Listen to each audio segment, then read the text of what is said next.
దేవునికి స్తోత్రం. ప్రియమైన సహోదర సహోదరులకు శుభాభివందనములు. ఈరోజు దేని వాగ్దానము కీర్తన 103 2వ వచనం. నా ప్రాణమా యెహోవాను సన్నుతించుమా అని చేసిన ఉపకారములలో దేనిని మరవకము. చూడండి, దావీదు మహారాజు తన యొక్క ప్రాణంతో మాట్లాడుతూ ఉన్నాడు. నా ప్రాణమా యెహోవాను సన్నిధించు, ఆయన చేసిన ఉపకారంలో దేనిని మరవకు అని.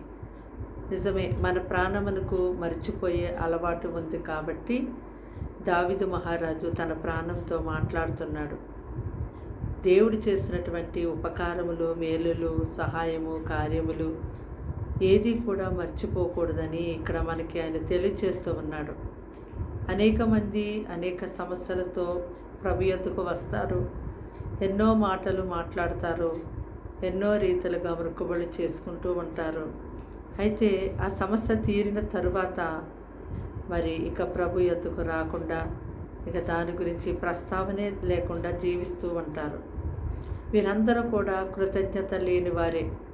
మరి కృతజ్ఞత కలిగినటువంటి వారు తప్పకుండా వారు దేవుని సన్నిధికి వస్తారు. దేవుడు చేసిన మేలును బట్టి దేవునికి ఎంతో కృతజ్ఞతాస్తుతులు చెల్లించేవారిగా ఉంటారు. అయితే ఇక్కడ భక్తుడు మనకు నేర్పిస్తున్నాడు కాబట్టి మన ప్రాణంతో కూడా దేవుని ఎంతో స్తుతించేవారిగా ఉండాలి.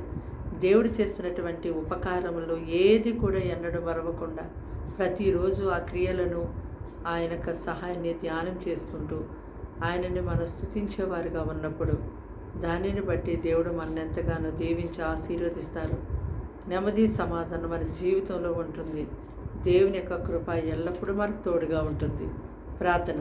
దేవానికి వందనములు, స్తోత్రాలు, స్తుతులు చెల్లిస్తున్నాం తండ్రి. మాటలు వింటున్నాను బిడ్డను మీ రక్తంతో కడిగి ముట్టి స్వస్థపరిచి బలపరచండి. వారికి వారి ఇంటి వారికి రక్షణ ఇవ్వండి. వారిని వారి పిల్లలను పోషించండి.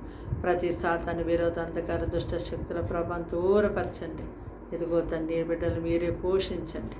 మీరే నీ అగ్నితోని, ఆత్మతోని, శక్తితోని, బలంతో నింపి నడిపించి సహాయం చేయమని యేసు నామములో వేడుకున్నాం తండ్రి. ఆమేన్.